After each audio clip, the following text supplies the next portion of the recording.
Welcome to 360 Tamil. இன்னைக்கு இந்த வீடியோல நம்ம எந்த படத்தோட எக்ஸ்பிளனேஷன் பத்தி பார்க்க போறோம்னா, தமிழ்ல இந்த வருஷம் வெளியான அதோ முகம் அப்படின்ற படத்தை பத்தி தான் பார்க்க போறோம். இது ஒரு பக்காவான சஸ்பென்ஸ் த்ரில்லர் படம்னு சொல்லலாம். ஸ்டார்டிங்ல இருந்து எண்டிங் வரைக்கும் ஏகப்பட்ட ட்விஸ்ட் வரும். கண்டிப்பா இந்த படம் உங்க எல்லாருக்குமே பிடிக்கும்னு நம்புறேன். பார்க்கணும்னு நினைக்கிறவங்க ஃபுல் படத்தையும் பாருங்க. அதெல்லாம் வேணாம், கதை மட்டும் தெரிஞ்சுக்கிட்டா போதும்னு நினைக்கிறவங்க மேற்கொண்டு இந்த எக்ஸ்பிளனேஷனை கண்டினியூ பண்ணுங்க. எக்ஸ்பிளனேஷனுக்குள்ள போறதுக்கு முன்னாடி இந்த வீடியோக்கு ஒரு லைக் போடுங்க. அது மூலியமா இந்த வீடியோ இன்னும் நிறைய பேர்கிட்ட கொண்டு போய் சேர்க்கப்படும். இப்ப டைம் வேஸ்ட் பண்ணாம நம்ம நேரடியா படத்தோட ஃபுல் எக்ஸ்பிளனேஷனுக்குள்ள போயிடலாம். படத்தோட ஸ்டார்டிங் சீனே ஒரு ஹில் ஸ்டேஷனை நமக்கு காட்டுறாங்க. இங்கதான் நம்ம ஹீரோவும் ஒய்ஃபும் இருக்காங்க. நம்ம ஹீரோவோட பேரு மார்டின் அப்படின்றது. ஹீரோ இருக்காரு பாத்தீங்களா, காலையில கொஞ்சம் சீக்கிரமா எந்திரிச்சிடுறாரு. அலாரம் 6 மணிக்கு அடிக்கிற மாதிரி செட் பண்ணி வச்சிடுறாரு. கொஞ்ச நேரத்துல அலாரம் அடிக்குது. அதுக்கப்புறம் தான் ஒய்ஃப் கண் முழிக்கிறாங்க. சரி டீ போடுவோம் அப்படின்ற மாதிரி கிச்சனுக்கு வந்து டீ போட ஆரம்பிக்கிறாங்க. இவர் இருக்காரு பாத்தீங்களா, அவங்கள வீடியோவா ரெக்கார்ட் பண்ணிக்கிட்டே பக்கத்துல வந்துட்டு இருக்காரு. அவங்க பாத்திரத்தை எடுக்கும் போது அதுக்குள்ள இருந்து ஒரு பேப்பர் விழுது. என்ன பேப்பர்னு பாக்குறாங்க. வேற ஒரு இடத்துக்கு போய் பாருன்ற மாதிரி எழுதி இருக்கு. ஓஹோ, உங்க வேலை தானா அப்படின்ற மாதிரி கேக்குறாங்க. ஆமான்ற மாதிரி சொல்லிட்டாரு. இந்த மாதிரி ஒவ்வொரு இடமா இவங்க பேப்பர் எடுத்துக்கிட்டே இருக்காங்க. இவங்க கல்யாண நாளா இருக்கும், அதனால தான் ஹஸ்பண்ட் இந்த மாதிரிலாம் சர்ப்ரைஸ் பண்ணிட்டு இருக்காரு. இவங்க கடைசியா கபோர்டை செக் பண்றதுக்காக வராங்க. இதுலயும் கிஃப்ட் இருக்காது. இன்னும் கிஃப்ட்டுக்கு போனோம். ஆனா இவங்க கதவை திறக்கும் போது அங்க கிஃப்ட் இருக்கு.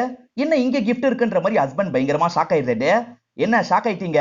ஏற்கனவே இதை பத்தி எனக்கு தெரிஞ்சிருச்சு. சும்மா உங்களை ஏமாத்துறதுக்காக தான் இவ்வளவு நேரம் நடிச்சேன்னு சொல்லிட்டாங்க. நான் கஷ்டப்பட்டு ரெடி பண்ண, அதுக்குள்ள எப்படி உனக்கு தெரிஞ்சது அப்படின்ற மாதிரி ஆச்சரியமா கேக்குறாரு. தெரியாம ஒரு பேப்பர் கண்ணில் பட்டுச்சு, அது மூலியமா எல்லாமே எனக்கு தெரிஞ்சிருச்சு அப்படின்ற மாதிரி இவங்க சொல்றாங்க. என்னடா சர்ப்ரைஸ் இவ்வளவு சொதப்பிக்குச்சு அப்படின்ற மாதிரி இவர் சோகமா இருக்காரு. நீ எனக்கு சூப்பரா ஒரு சர்ப்ரைஸ் குத்த, பதிலுக்கு ஒன்னையும் அசர வைக்கணும்னு பார்த்தேன், ஆனா இப்படி ஆயிடுச்சு அப்படின்ற மாதிரி சொல்லிட்டு இருக்காரு. கவலைப்படாதீங்க, இன்னொன்னு வாட்டி ட்ரை பண்ணுங்க அப்படின்ற மாதிரி இவங்களும் சொல்றாங்க. இப்ப ஹஸ்பண்டோட ஆபீஸ்க்கு டைம் ஆயிருது. இவங்களும் ஹஸ்பண்ட வழி அனுப்பி வைக்கிறாங்க. ஹீரோவை பொறுத்த வரைக்கும் டீ எஸ்டேட்ல தான் வேலை பாக்குறாரு. 100 ஏக்கரை கவனிச்சுக்கிறது தான் இவரோட வேலையா இருக்கும். இவரோட பாஸ் பேரு பால் அப்படின்றது. பாலை பொறுத்த வரைக்கும் அசாம்ல இருக்காரு. அங்க 3000 ஏக்கருக்கு மேல அவர் வச்சிருக்காரு. பால் ஹீரோவோட பாஸ் மட்டும் கிடையாது, ஃப்ரெண்டும் கூட. அதனால ரெண்டு பேருமே சகஜமா பேசிக்கிறாங்க. இது என்ன புது வீடு மாதிரி தெரியுது அப்படின்ற மாதிரி ஹீரோ கேக்குறாரு. அசாம்ல புதுசா ஒரு வீடு வந்தது, அதனால தான் வாங்கிட்டேன் அப்படின்ற மாதிரி ஃப்ரெண்டு சொல்லிட்டாரு. இதே ஊர்ல பன்ஷல் அப்படின்ற ஒரு நபர் டீ எஸ்டேட்லாம் வச்சிட்டு இருக்காரு. அவர் இருக்காரு பாத்தீங்களா, தொடர்ச்சியா ஹீரோ கிட்ட பேசணும்னு கால் பண்ணிக்கிட்டே இருக்காரு. ஹீரோ தான் அதை அவாய்ட் பண்ணிட்டு இருக்காரு. எதுக்காகடா தேவையில்லாம அவாய்ட் பண்ணிட்டு இருக்க? பேசதானே கூப்பிடுறாரு. என்னதான் சொல்றாருன்னு போய் கேட்டு வா அப்படின்ற மாதிரி ஃப்ரெண்டு சொல்லிட்டாரு. ஹீரோவும் சரின்ற மாதிரி இந்த இடத்துல ஏத்துக்கிறாரு. ஹீரோக்கு அசிஸ்டன்டா அர்ஜுன் ஒரு பையன் வேலை பார்ப்பான். அந்த அர்ஜுனை பொறுத்த வரைக்கும் ஒரு லவ்வரும் இருப்பாங்க. இவர் இருக்காரு பாத்தீங்களா, உன் லவ்வரை நீ சர்ப்ரைஸ் எல்லாம் பண்ணிருக்கேன்னு கேக்குறாரு. ஏகப்பட்ட சர்ப்ரைஸ் பண்ணிருக்கான்னு சொல்றான். சரி இன்ட்ரெஸ்டிங்கா ஏதாவது சொல்லுன்ற மாதிரி கேக்குறாரு. அந்த பொண்ணுக்கு தெரியாம அந்த பொண்ணோட கேமராவை ஆக்ட் பண்ணிடுவான். அந்த பொண்ணு கியூட்டா நிறைய ரியாக்ஷன் கொடுப்பாங்க பாத்தீங்களா, அது எல்லாத்தையும் கம்பைல் பண்ணி ஒரு வீடியோவா ரெடி பண்ணிருப்பான். அதை கொடுத்தேன், பயங்கரமா சர்ப்ரைஸ் ஆயிட்டா அப்படின்ற மாதிரிலாம் அர்ஜுன் சொல்லிட்டு இருக்கான். இதை கேட்கிற இவருக்கும் இன்ட்ரெஸ்டிங்கா படுது. நம்மளும் அந்த மாதிரி பண்ணா என்னன்னு யோசிக்கிறாரு. அந்த ஆப்பை பத்தி முதல்ல தெரிஞ்சுக்கணும் அப்படின்ற மாதிரி நெட்ல தேடி பாக்குறாரு. அந்த ஆப்பை பத்தி முழுசா இவர் தெரிஞ்சுக்கிறாரு. அந்த ஆப்போட பேரு ஹிடன் ஃபேஸ் அப்படின்றது. நைட்டு ஒய்ஃப் தூங்கிட்டு இருக்கும் போது அவங்க போன் எடுத்து இந்த ஆப்பை இன்ஸ்டால் பண்ணிடுறாரு. அதே மாதிரி இந்த ஆப்பை வெளியே பார்க்க தெரியக்கூடாதுன்றதுக்காக ஐடு பண்ணி வச்சிடுறாரு. ஹீரோவும் மறுநாள் ஆபீஸ்க்கு கிளம்பி வந்துடுறாரு. இப்ப லேப்டாப் மூலியமா அந்த போன்ல அவங்க என்னெல்லாம் பண்றாங்க அப்படின்றத கவனிச்சிட்டு இருக்காரு. அவங்க போன்ல பாட்டு கேட்டுக்கிட்டே சமையல் வேலையெல்லாம் பார்த்துட்டு இருக்காங்க. இப்ப கியூட்டான ரியாக்ஷன் எல்லாம் கொடுக்குறாங்கல்ல, அதெல்லாம் இவரும் கேப்சர் பண்ணிட்டு இருக்காரு. சார் நீங்க வந்தீங்கன்னா குவாலிட்டி செக் பண்ணிடலாம் அப்படின்ற மாதிரி பிஏ சொல்றாங்க. கொஞ்ச நேரத்துல வந்துடுறேன் அப்படின்ற மாதிரி இவரும் சொல்லிட்டாரு. இப்ப ஹீரோவும் அந்த ஆப்பை விட்டு வெளியே வந்துடுறாரு. குவாலிட்டி செக் எல்லாம் பண்ணலாம் அப்படின்ற மாதிரி அந்த இடத்துக்கு வந்து செக்கிங் ப்ராசஸ் எல்லாம் பண்ணிட்டு இருக்காரு. திரும்பி டெஸ்க்கு வந்து ஹீரோவும் வீடியோ பார்த்துட்டு இருக்காரு. அப்பதான் பன்ஷல் கிட்ட இருந்து கால் வருது. இவர் வேற தொல்லை பண்றாரு அப்படின்ற மாதிரி யோசிச்சுக்கிட்டே தான் இவர் அட்டன் பண்ணி பேச ஆரம்பிக்கிறாரு. அந்த பன்ஷல் மீட்டிங்காக கூப்பிடுறாரு. இல்ல சார் வேலை இருக்கு அப்படின்ற மாதிரி இவர் தட்டி கழிக்க பாக்குறாரு. ப்ளீஸ் பா, ஒரே ஒரு மீட்டிங் அவர் கேக்குறாரு. அதனால இவரும் சரின்ற மாதிரிலாம் ஏத்துக்க ஆரம்பிக்கிறாரு. இந்த சமயம் வீடியோல நடக்கிறத நமக்கு காட்டுறாங்க. ஒய்ஃப் இருக்காங்கல்ல, வீட்டுல வேற யார்கிட்டயோ பேசிட்டு இருக்காங்க. இதெல்லாம் போன் பேசுறதுனால ஹீரோ கவனிச்சிருக்க மாட்டாரு. ஹீரோ கவனிக்கும் போது அவங்க மட்டும் தான் இருக்காங்க. அதனால ஹீரோக்கு பெருசா டவுட் வரல. பன்ஷலும் இந்த இடத்துல ஒரு ஃபேக்டரி ரன் பண்ணிட்டு இருப்பாரு. ஆனா முன்ன மாதிரி ஃபேக்டரி சரியா போக மாட்டேங்குது. ஒரு நல்ல உழைப்பாளி இருந்தா நல்லா இருக்கும், அதனால தான் உன்னை கூப்பிடுறேன், நீ வந்துரு அப்படின்ற மாதிரிலாம் கேக்குறாரு. ஆனா ஹீரோ இருக்காருல, பாலை விட்டு வர மாட்டேன்னு சொல்லிட்டாரு. இந்த பன்ஷலும் சம்பளத்தை ஏத்தி தரேன் அப்படின்ற மாதிரிலாம் சொல்லிட்டாரு. அப்ப கூட ஹீரோ ஏத்துக்க மாட்டாரு. பால் வெறும் என்னோட பாஸ் ஃப்ரெண்டு மட்டும் கிடையாது, அதை தாண்டி நான் இந்த நிலைமையில இருக்கிறதுக்கு அவர் தான் காரணம் அப்படின்ற மாதிரி சில விஷயங்களை சொல்ல ஆரம்பிக்கிறாரு. பாலோட அப்பா பேரு தாமஸ் அப்படின்றது, ஹீரோவோட அப்பா பேரு வின்சென்ட் அப்படின்றது. ரெண்டு பேருமே ஃப்ரெண்ட்ஸா இருப்பாங்க. தாமஸோட எஸ்டேட்ல தான் ஹீரோவோட அப்பா வேலை பார்ப்பாரு. ஃப்ரெண்ட்ன்றதுனால ஹீரோவோட அப்பாவை நல்லபடியா தாமஸ் கவனிச்சுப்பாரு. ஹீரோவோட அப்பாவும் அம்மாவும் டிராவல் பண்ணும்போது ஆக்சிடென்ட் ஆயிருது. அம்மா ஸ்பாட்லயே இறந்து போயிடுவாங்க. ஆனா அப்பா கை கால்லாம் விழுந்து பெட்ல படுக்கிற மாதிரி ஆயிடும். கொஞ்ச நாள்லயே அப்பாவும் இறந்து போயிடுவாரு. அதுக்கப்புறம் இவரை யாராவது பாத்துக்கணும்ல, இவர் ரொம்ப சின்ன பையனா வேற இருப்பாரு. தாமஸ் தான் சொந்த பையன் மாதிரி இவரை பார்த்துக்க ஆரம்பிப்பாரு. பாலை எந்த ஸ்கூல்ல படிக்க வச்சாரோ அதே ஸ்கூல்ல தான் இவரையும் படிக்க வச்சிருப்பாரு. அந்த இடத்துல தான் இவர் லீனாவை லவ் பண்ணிருப்பாரு. லீனாவை கல்யாணம் பண்ணிக்கிறதுக்கும் இவர் தான் பயங்கரமா சப்போர்ட்டிவா இருந்திருப்பாரு. இதனால தான் சொல்றேன், பாலை விட்டு என்னால வர முடியாது அப்படின்ற மாதிரி ஹீரோ சொல்லிட்டாரு. நான் கேட்கும் போதே இந்த ஆஃபர் ஏத்துக்கோ, இல்லனா நீ கெஞ்சி கேட்கிற நிலைமை வரும் அப்படின்ற மாதிரிலாம் இவர் சொல்லிட்டாரு. ஹீரோ இருக்கார்ல, இவர் சொல்றதை பெருசா கண்டுக்காம இந்த இடத்தை விட்டு கிளம்பிடுறாரு. ஹீரோ ஒய்ஃபோட ரியாக்ஷன்லாம் கேப்சர் பண்ணிருக்காருல, அதெல்லாம் எடிட் பண்ணலாம் அப்படின்ற மாதிரி லேப்டாப்ல வச்சு எடிட் பண்ணிட்டு இருக்காரு. அப்பதான் ஒய்ஃபை இந்த இடத்துக்கு வராங்க. நீ வேலை பாக்குறனா லைட் ஆஃப் பண்ணலன்னு சொல்லிட்டாங்க. இல்ல வேலை முடிஞ்சிருச்சு, நீ லைட் ஆஃப் பண்ணுன்னு சொல்லிட்டாரு. இப்ப மறுநாள் காலையில ஆபீஸ்ல வச்சும் வீடியோ எல்லாம் பார்த்துட்டு இருக்காரு. ஒய்ஃப் இருக்காங்கல்ல, யார்கிட்டயோ பேசிட்டு இருக்காங்க. அந்த நபர் ஸ்மோக் எல்லாம் புடிச்சிட்டு இருக்காரு. இது யாரா இருக்கும் அப்படின்ற மாதிரி ஹீரோவும் யோசிக்கிறாரு. சரி, ஒய்ஃபுக்கு மெசேஜ் மாதிரி அனுப்புவோம்னு நினைக்கிறாரு. நைட் எனக்கு டிஃபன் வேணாம், ரசம் ரெடி பண்ணிரு அப்படின்ற மாதிரி தான் அனுப்புறாரு. ஒய்ஃப் இருக்காங்கல்ல, அதை பாத்துடுறாங்க. ஆனா ரிப்ளை பண்ணாம வச்சிடுறாங்க. அப்படியே நேரம்லாம் ஓட ஆரம்பிக்குது. ஒரு மணி நேரம் கழிச்சு தான் ஒய்ஃப் கிட்ட இருந்து ரிப்ளை வருது, சரிங்கன்ற மாதிரி. இவ்வளவு நேரம் அந்த நபர் கூட பேசிட்டு லேட்டா தான் நமக்கு மெசேஜ் பண்ணிருக்கா அப்படின்ற மாதிரி இவரும் இந்த இடத்துல பயங்கரமா கோவப்பட்டு இருக்காரு. இப்ப நைட்டு கொஞ்சம் சோகமா சாப்பிட்டுட்டு இருக்காரு. என்னங்க ரொம்ப சோகமா இருக்கீங்க அப்படின்ற மாதிரி லீனா கேக்குறாங்க. வேலையில நிறைய பேர் சம்பளத்தை ஏத்த சொல்லி கேட்டுட்டு இருக்காங்க. சம்பளத்தை ஏத்துனா லாபத்துல அடி வாங்கும், அதான் கொஞ்சம் டென்ஷனா இருக்குன்னு சொல்லிட்டாரு. சரி, இன்னைக்கு உன்னோட நாள் எப்படி போச்சுன்னு கேக்குறாரு. இவங்களும் உங்களோட நாளை பத்தி எல்லாம் சொல்லிட்டாங்க. நடுவுல 1 மணி நேரம் தூங்கிட்டேன், அதனால தான் உங்களோட மெசேஜை லேட்டா பார்த்தேன்னு சொல்லிட்டாங்க. என்ன இப்படி கூச்சமே இல்லாம புழுவுறா அப்படின்ற மாதிரி இவரும் யோசிக்கிறாரு. இப்பதான் ஒய்ஃப் மேலே இவருக்கு லைட்டா டவுட்லாம் வர ஆரம்பிக்குது. ஹீரோக்கு வேலைலாம் சுத்தமா ஓட மாட்டேங்குது. என்ன நடக்குது பார்க்கணுன்ற மாதிரி இந்த வீடியோவையே பார்த்துட்டு இருக்காரு. ஒய்ஃப் இருக்காங்க பாத்தீங்களா, போன்ல யார்கிட்டயோ பேசிட்டு இருக்காங்க. சிரிச்சு சிரிச்சு பேசுறாங்க. யார்கிட்ட அப்படி பேசுறா அப்படின்ற மாதிரி யோசிக்கிறாரு. இவர் ஆடியோ ஆப்ஷனை ஆன் பண்ணிருக்க மாட்டாரு, அதனால ஆடியோ இவருக்கு கேட்க மாட்டேங்குது. இந்த இடத்துல பயங்கரமா டென்ஷன்லாம் ஆயிட்டு இருக்காரு. இப்போ ஒரு நபர் வீட்டுக்கு வந்து லீனா கிட்ட பேசிட்டு இருக்கான். கேமரால அந்த நபரோட முகம் தெரிய மாட்டேங்குது. ஹீரோவும் ரொம்ப டென்ஷனா இருக்காரு. ரொம்ப நேரம் பேசிக்கிட்டே இருக்காங்கல்ல, அதனால கால் பண்ணுவோம் அப்படின்ற மாதிரி ஒய்ஃபுக்கு கால் பண்ணிட்டாரு. இவர் காலுன்னு தெரிஞ்சோன்னா அவங்க லைட்டா பயந்துகிட்டே தான் போன் எடுக்கிறாங்க. இவர் இருக்கார்ல, ஒரு இன்வாய்ஸை வீட்லயே விட்டுட்டேன், செக் பண்ணி பாக்குறியான்னு கேக்குறாரு. இவங்களும் சரின்ற மாதிரி செக் பண்றாங்க. வீட்ல இல்லன்னு சொல்லிட்டாங்க. சரி சரி, இங்கதான் இருக்கும் போல, நான் பாத்துக்கிறேன்னு சொல்லிட்டாரு. அதுக்கப்புறம் தான் அவங்க நிம்மதியா காலை கட் பண்றாங்க. கொஞ்ச நேரத்துல வந்து அந்த நபரும் கிளம்பி போறாரு. கிளம்பி போற வரைக்கும் அவரோட முகத்தை இவரால பார்க்க முடியல. இவரும் யாரா இருக்கும் அப்படின்ற மாதிரிலாம் பயங்கரமா யோசிச்சுட்டு இருக்காரு. இதுக்கப்புறம் ஒய்ஃபை நம்ம ஸ்பை பண்ணோம், அது யாருன்றதை கண்டுபிடிக்கணும் அப்படின்ற மாதிரி யோசிக்கிறாரு. இப்ப நேரா ஒரு ஷாப்க்கு வந்து 2-3 போனை வாங்கிடுறாரு. அதே மாதிரி நைட்டு ஒய்ஃப் தூங்கினதுக்கு அப்புறம் ஒய்ஃபோட போன் எடுத்து யூஸ் பண்றாரு. அவங்க என்ன சாட் பண்ணாலும் இவருக்கு தெரியற மாதிரி ஒரு ஆப்பை இன்ஸ்டால் பண்ணிடுறாரு. அதே சமயம் ஆடியோ ஆப்ஷன் இருக்கு பாத்தீங்களா, அதையும் ஆன் பண்ணிடுறாரு. அதே மாதிரி 2-3 போன் வாங்கினார்ல, எதுக்கு வாங்கியிருப்பாருன்னா சீக்கிரட்டா ஒவ்வொரு இடத்துல மறைச்சு வைக்கிறதுக்காக தான் வாங்கியிருப்பாரு. ஒய்ஃபை பல ஆங்கிள் இருந்து இவர் கவனிச்சிட்டு இருக்காரு. ஒய்ஃபுக்கு என்ன மெசேஜ் வந்தாலும் சரி உடனே இவருக்கு வந்துடும். அந்த மாதிரி தான் ஒய்ஃபுக்கு ஒரு நபர் கிட்ட இருந்து மெசேஜ் வருது. இவங்களும் அவன் கேட்கிற கேள்விக்கெல்லாம் பதில் சொல்லிட்டு இருக்காங்க. அவன் என்ன ட்ரெஸ் போட்டிருக்க அப்படின்ற மாதிரி வில்லங்கமாலாம் கேள்வி கேட்கிறான். அதுக்கும் இவங்க பதில் சொல்லிட்டு இருக்காங்க. அவன் நான் வீட்டுக்கிட்ட வந்துட்டேன், கதவை தர அப்படின்ற மாதிரி சொல்றான். இவங்களும் கதவை திறந்து அவனை வெல்கம் பண்றாங்க. இப்பதான் கேமரா மூலியமா அந்த நபரோட முகத்தை இவர் கவனிக்கிறாரு. அவன் பேரு சூர்யா அப்படின்றது. அடிக்கடி வீட்டுக்கு வருவான் போல, ரொம்ப கேஷுவலா பேசுறான். சரி சாப்பிடலான்ற மாதிரி அவங்க கூட உட்காந்து சாப்பிட ஆரம்பிக்கிறான். நான் சொன்ன பிளானை பத்தி யோசிச்சியா? சீக்கிரமா நம்ம இந்த பிளானை எக்ஸிக்யூட் பண்ணி ஆகணும். நீ என்ன சொல்ற அப்படின்ற மாதிரி கேட்கிறான். நான் யோசிக்கணும் அப்படின்ற மாதிரி சொல்லிட்டாங்க. ஏற்கனவே ரொம்ப யோசிச்சாச்சு, நாளைக்கு கண்டிப்பா நீ முடிவை சொல்லணும் அப்படின்ற மாதிரி சொல்றான். இவங்களும் ஏத்துக்கிறாங்க. அவன் போனதுக்கு அப்புறம் ஒய்ஃபு கொஞ்சம் டிஸ்டர்ப்டா இருக்காங்க. பெருசா விருப்பப்பட்டு அவங்க பேசின மாதிரி நமக்கு தெரியல. அவங்க ஏதோ பிளானை பத்தி டிஸ்கஸ் பண்ணாங்கல்ல, என்ன பிளான்னு ஹீரோக்கு தெரியல. இங்கதான் ஒரு பிளாஷ்பேக்கை யோசிச்சு பாக்குறாரு. ஹீரோவும் லீனாவும் ஒரே ஸ்கூல்ல தான் படிச்சிருப்பாங்க. ஹீரோக்கு பேரண்ட்ஸ் இல்லல்ல, அதே மாதிரி லீனாக்கும் பேரண்ட்ஸ் இருக்க மாட்டாங்க. இவங்க 2 பேருமே நாளடைவுல ஃப்ரெண்ட்ஸா மாறிடுவாங்க. ரொம்ப க்ளோஸாலாம் பேசிட்டு இருப்பாங்க. ஃப்ரெண்ட்ஸ் இருக்காங்கல்ல, சீக்கிரமா ப்ரொபோஸ் பண்ணிரு அப்படின்ற மாதிரி ஹீரோ கிட்ட சொல்லியிருப்பாங்க. ஹீரோவும் ஒரு இடத்துக்கு அவங்கள வர வச்சு ப்ரொபோஸ் பண்ணிடுறாரு. நான் உன்னை ஃப்ரெண்டா தான் பார்த்தேன், நீ இப்படி ப்ரொபோஸ் பண்ணுவேன்னு கொஞ்சம் கூட எதிர்பார்க்கல, சாரின்ற மாதிரி அவாய்ட் பண்ணிடுறாங்க. கொஞ்ச நாள்ல ஸ்கூலை விட்டு அவங்க காலேஜுக்காக வேற ஒரு இடத்துக்கு கிளம்பி போயிடுவாங்க.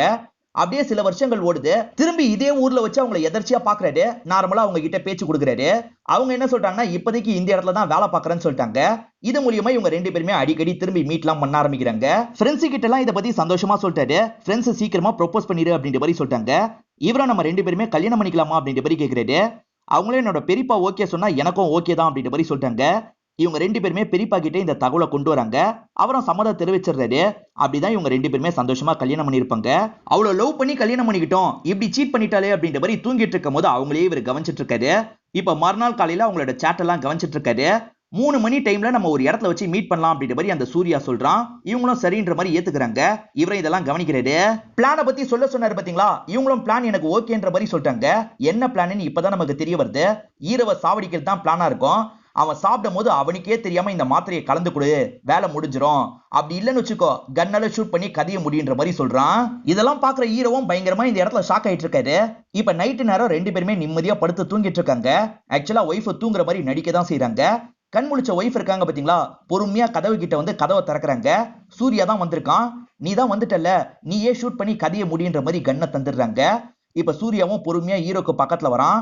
அங்க இருக்க தலகாணி எடுத்து ஹீரோவை பார்த்து ஷூட் பண்றான். இது எல்லாம் ஹீரோக்கு அந்த கனவா இருக்கும். ஹீரோ சட்டுன்னு கனவுல இருந்து முழிக்கிறாரு. ஒருவேளை இந்த மாதிரி பண்ணிட்டா என்ன பண்றது, அதுக்கு முன்னாடி நம்ம முந்திக்கணும் அப்படின்ற மாதிரிலாம் யோசிக்கிறாரு. இவருக்கு தெரிஞ்ச ஃப்ரெண்டுக்கு கால் பண்ணிட்டாரு. மச்சான் எனக்கு உடனே கன்னு வேணும், ரெடி பண்ணு அப்படின்ற மாதிரி சொல்லிட்டாரு. அந்த ஃப்ரெண்டு சரின்னு ஏத்துக்கிறாரு. இவரும் காசெல்லாம் தந்து அவர்கிட்ட கன்னை வாங்கிடுறாரு. அவங்க எங்க போறாங்கன்னு ஹீரோ நோட்டை விட்டுக்கிட்டே இருக்காரு. காட்டு பகுதியில 2 பேருமே மீட் பண்றதுக்கு முடிவு பண்ணிருக்காங்க போல. இவரும் அவங்களுக்கு தெரியாம போனன்ற மாதிரி அந்த இடத்துக்கு வந்துடுறாரு. உன் புருஷனோட கதையை முடிக்க சொல்லி தானே சொன்னேன், ஏன் இன்னும் பண்ணல அப்படின்ற மாதிரி கேட்கிறாரு. எனக்கு ரொம்ப பயமா இருக்கு, என்னால முடியல அப்படின்ற மாதிரிலாம் சொல்லிட்டு இருக்காங்க. என்ன திடீர்னு இப்படி வந்து சொல்ற, முதல்ல உன் ஹஸ்பண்ட் கதையை முடிக்கணும், அடுத்து என் ஒய்ஃப் கதையை முடிக்கணும்.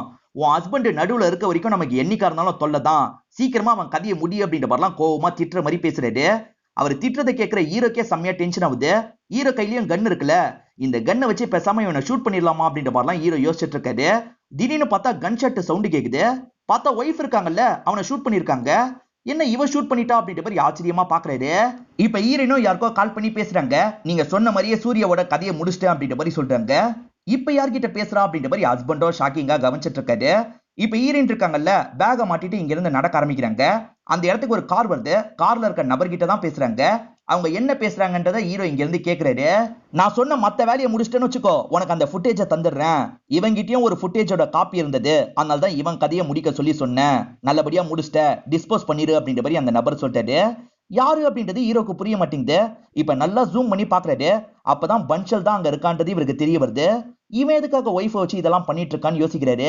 இப்ப பன்ஷலும் கார் எடுத்துட்டு இங்க இருந்து கிளம்பிடுறான். அதே சமயம் ஹீரோயின் இருக்காங்கல்ல, சூர்யாவோட பாடியை டிஸ்போஸ் பண்ணும் அப்படின்ற மாதிரி திரும்பி இந்த இடத்துக்கு வந்துடுறாங்க. அவன் பாடியை இழுக்க ட்ரை பண்றாங்க. தனியா இவங்களால சுத்தமா இழுக்க முடியல. இவங்களும் அதே இடத்துல உட்காந்து ஃபீல் பண்ணி அழுதுட்டு இருக்காங்க. இப்ப ஹீரோ நேரடியா இந்த இடத்துக்கு வந்துடுறாரு. இங்க என்ன நடக்குது அப்படின்ற மாதிரி கேக்குறாரு.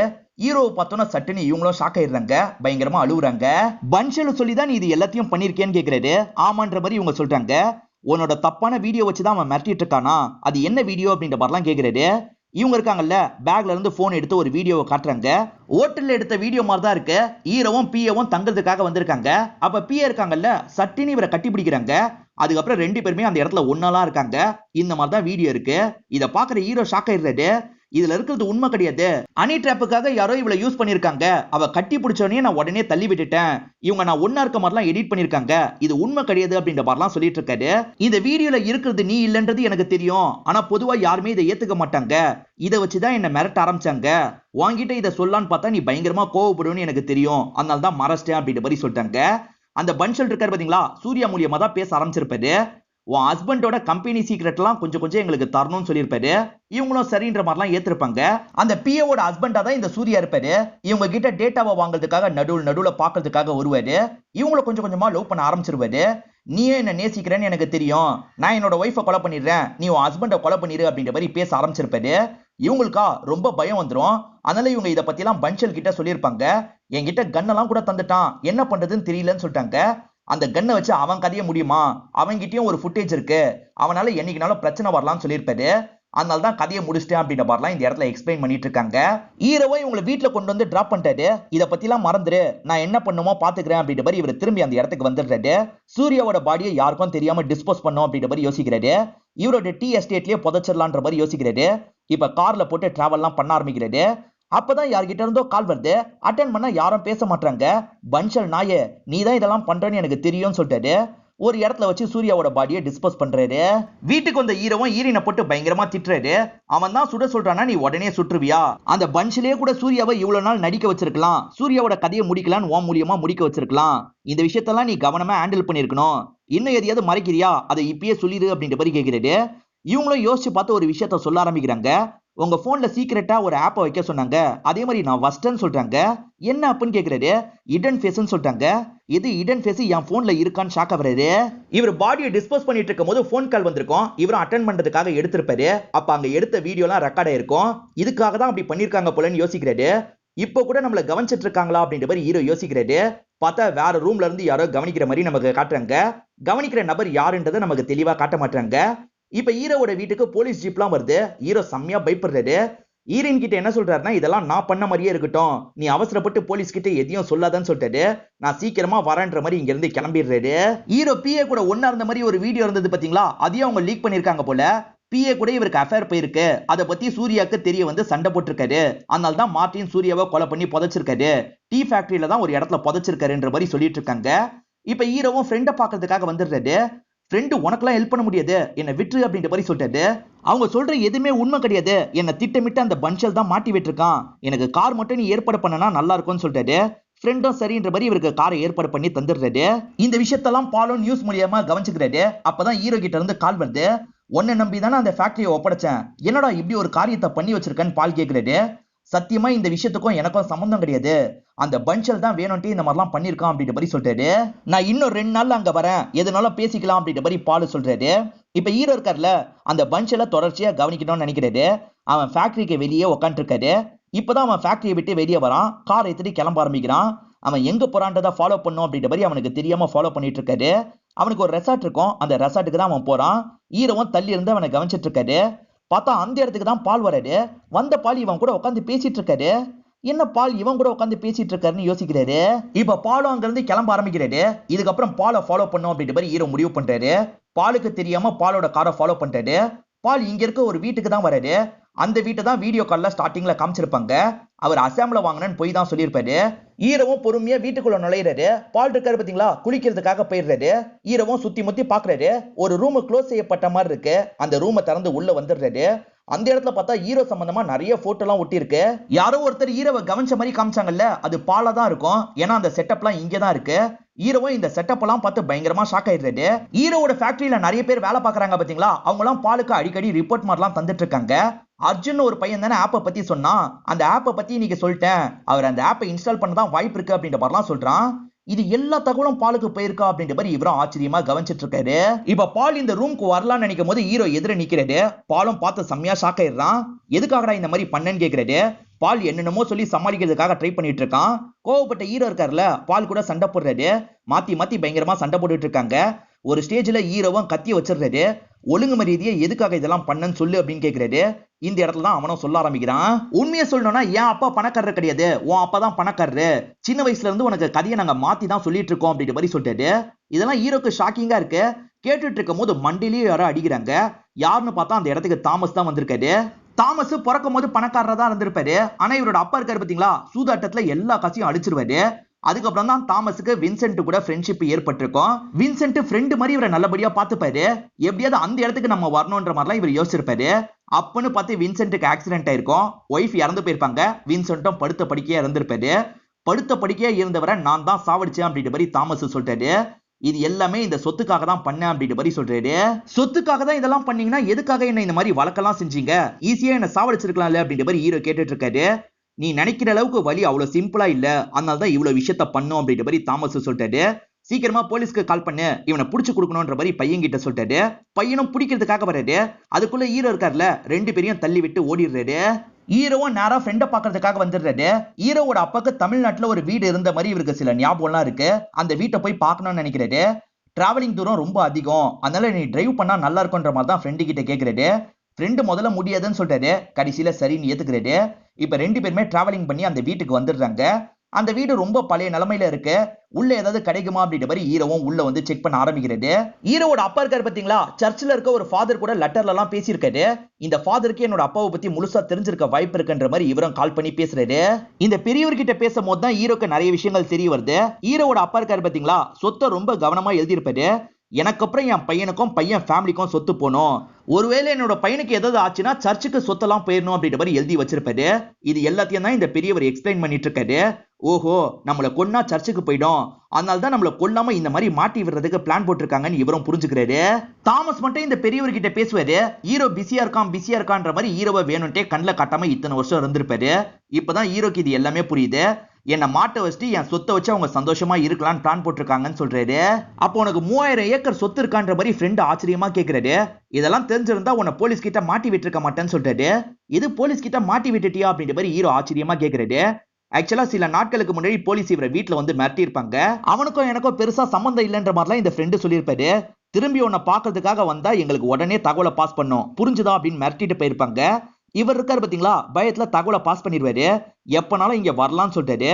அட பாவின்ற மாதிரி ஹீரோவும் இவரை தள்ளி விட்டு வேகமா கார் எடுத்துட்டு கிளம்ப ஆரம்பிக்கிறாரு. இந்த நேரம் போலீஸ் ஜீப்பும் ஹீரோவோட கார் இருக்கிற இடத்துக்கு வந்துருது. பயங்கர சேசிங்லாம் நடந்துட்டு இருக்கு. ஹீரோ ஒத்தையடி பாதை கிட்ட வந்துடுறாரு. காரை ஓட்ட முடியாதுல, அதனால இறங்கி ஓடுறாரு. இருந்தாலும் போலீஸ் எல்லாம் மொத்தமா வந்து இவர் அமைக்கிறாங்க. இவர் நடந்த விஷயத்தெல்லாம் உள்ள சொல்லுவாரு. ஆனா போலீஸுங்க யாருமே ஏத்துக்க மாட்டாங்க. இவர் மனநலம் பாதிக்கப்பட்டிருக்காரு அப்படின்ற மாதிரி மனநலத்துக்கான ட்ரீட்மெண்ட் எல்லாம் கொடுப்பாங்க. இப்ப சில மாசம் கழிச்சுதான் நமக்கு காட்டுறாங்க ஒய்ஃப பாக்கிறதுக்காக வந்திருக்காங்க.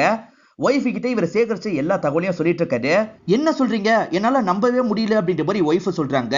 பாலும் அவனோட அப்பாவும் சேர்ந்துதான் இது எல்லாத்தையும் பிளான் பண்ணிருக்காங்க. அன்ஷல் கூட இந்த பிளான்ல அவங்களுக்கு சப்போர்ட் பண்ணிருக்கான் அப்படின்ற மாதிரி சொல்றாரு. என்னை எப்படியாவது சீக்கிரமா வெளியே எடுத்துரு, வெளியே வந்து அவங்கள நான் பழி வாங்குறேன் அப்படின்ற மாதிரிலாம் இவர் கோவமா சொல்லிட்டு இருக்காரு. இவங்க பேசுறதுக்கான டைம் முடிஞ்சிருது. லீனா தாமஸ், உங்க டைம் முடிஞ்சிருச்சு, கிளம்புங்கன்ற மாதிரி கான்ஸ்டபிள் சொல்றாரு. ஈரின் அப்பா பேரு மாதவன் அப்படின்ற மாதிரி தான் சொல்லியிருப்பாங்க. ஆனா இவன் என்ன லீனா தாமஸ்னு கூப்பிடுறான் அப்படின்ற மாதிரி ஹீரோ ஷாக்கா வருது. இப்பதான் ஒரு ட்விஸ்ட நமக்கு ரிவீல் பண்றாங்க. இவங்க பேர் உண்மையிலே லீனா தாமஸா தான் இருக்கும். தாமஸோட பொண்ணா தான் இவங்க இருப்பாங்க. சோ திட்டமிட்டு தான் இவரை லவ் பண்ற மாதிரி இவங்க நடிச்சிருக்காங்க. உண்மையில பெரியப்பா தான் நடிச்சவரா இருப்பாரு. உண்மையான அப்பா தாமஸா இருப்பாரு. அதே மாதிரி பாலை பொறுத்த வரைக்கும் இவங்களோட அண்ணனா தான் இருப்பாரு. சோ திட்டமிட்டு தான் ஹீரோக்கு இவங்களை கல்யாணம் எல்லாம் பண்ணி வச்சிருப்பாங்க. இப்பதான் லீனாவோட ரியாக்ஷன் டோட்டலா மாறிடுது. எது வெளியே வந்து அவங்க ரெண்டு பேரை பழி வாங்க போறியா, உன்னால எதுவுமே பண்ண முடியாது. இத்தனை வருஷம் நாங்கெல்லாம் சேர்ந்து பக்காவா பிளான் போட்டு தான் இந்த விஷயத்தெல்லாம் பண்ணிருக்கோம். அந்த சொத்து உனக்கும் உன் ஃபேமிலிக்கும் தான். இப்ப நான் உன்னோட ஃபேமிலி கணக்கு தானே, எனக்கு தான் அந்த சொத்து எல்லாம் கிடைக்க போகுது. நீ கடைசி வரைக்கும் ஜெயில தான் இருக்க போற. நீ சொல்ற எதையும் உள்ள இருக்கவங்க நம்ப மாட்டாங்க. அதை மீறியே நீ சொல்ல ட்ரை பண்ணா உனக்கு ட்ரீட்மெண்ட் தான் கொடுப்பாங்க.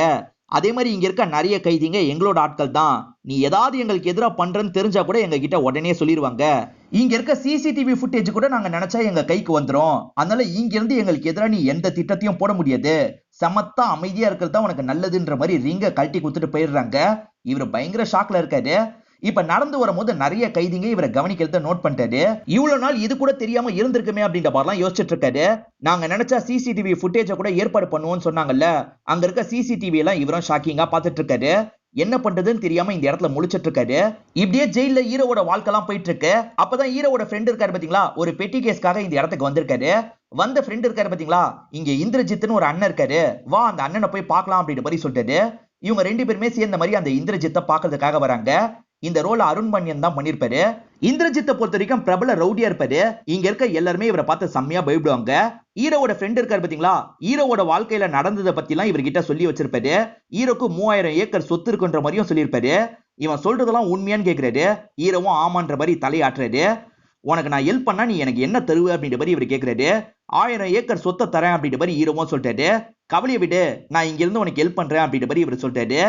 இங்க இருந்து இன்ஃபர்மேஷனை வெளியே கொண்டு போறாங்க பாத்தீங்களா, அவங்க எல்லாரையும் கண்டுபிடிச்சு பயங்கரமா அடிக்கிறாரு. இதுக்கப்புறம் நம்ம கொடுக்குற இன்ஃபர்மேஷன் தான் வெளியே போகுன்ற மாதிரி இந்திரஜித் சொல்றாரு. அதே மாதிரி வெளியே இருக்க 3 பேரை கண்காணிக்கிறதுக்காக நிறைய ஆட்கள் எல்லாம் இவர் செட் பண்ணிருப்பாரு. அவங்களோட ஒவ்வொரு அசைவையும் கவனிச்சிட்டு இருக்காரு. அதை பத்தி எல்லாம் நடுவுல ஹீரோ கிட்ட சொல்றாரு. ஹீரோனை பொறுத்த வரைக்கும் டிராவல் பண்றதுனா ரொம்ப பிடிக்கும். இப்போ ஒரு பீஸா ஷாப்புக்கு முன்னாடி வண்டியை நிறுத்திட்டு வாங்குறதுக்காக உள்ள போயிடுறாங்க. டிவி மூலியமா இந்த விஷயத்தெல்லாம் ஹீரோவும் இந்திரஜித்தும் கவனிச்சிட்டு இருக்காங்க. நீ சொன்ன மாதிரியே ஏற்பாடு பண்ணியாச்சு அப்படின்ற மாதிரி இந்திரஜித் சொல்லிட்டாரு. இப்போ ஒய்ஃப் பீஸா வாங்கிட்டு வெளியே வராங்க. பார்த்தா பைக்குக்கு மேல ஒரு பாக்ஸ் இருக்கு. இது என்ன பாக்ஸ்ன்ற மாதிரி இவங்களும் சுத்தி முத்தி பாக்குறாங்க. இப்ப பாக்ஸ கொஞ்சம் கொஞ்சமா ஓபன் பண்றாங்க. இவங்க ஹீரோ கிட்ட தந்த ரிங்கு தான் இருக்கு. இத பாக்குற இவங்களும் பயங்கரமா ஷாக் ஆயிடுறாங்க. அப்ப இந்திரஜித் இருக்காரு பாத்தீங்களா, இந்த பேசுன்ற மாதிரி போனை தராரு. இவரும் இங்க இருந்து அவங்களுக்கு கால் பண்றாரு. என்ன பொண்டாட்டி, இந்த வாட்டி சர்ப்ரைஸ் எப்படி இருக்குன்னு கேக்குறாரு. இந்த பிரவுன் Dress உனக்கு நல்லா இருக்குன்னு சொல்லிட்டாரு. என்ன நம்ம போட்டிருக்க Dress எல்லாம் இவனுக்கு தெரியுது, எங்க இருந்து கவனிக்கிறான்ற மாதிரி இவங்களும் சுத்தி முத்தி பாக்குறாங்க. இவர் பக்கத்துல எங்கேயும் இருக்க மாதிரி தெரியல. என்ன இதுக்கே ஷாக் ஆயிட்டா எப்படி, உன் குடும்பத்தை எப்படி பழி வாங்குறேன் பாருன்ற மாதிரி இவர் சொல்றாரு. இதோட இந்த படம் முடியுது. இந்த படம் உங்க எல்லாருக்குமே பிடிச்சிருக்கோம் நம்புறேன். இந்த வீடியோ உங்களுக்கு பிடிச்சிருந்ததுன்னா லைக் பண்ணுங்க, கமெண்ட் பண்ணுங்க, மறக்காம 360 தமிழ் சேனலை சப்ஸ்கிரைப் பண்ணுங்க. தொடர்ச்சியா இந்த மாதிரி வீடியோக்கள் வந்துகிட்டே தான் இருக்கும்.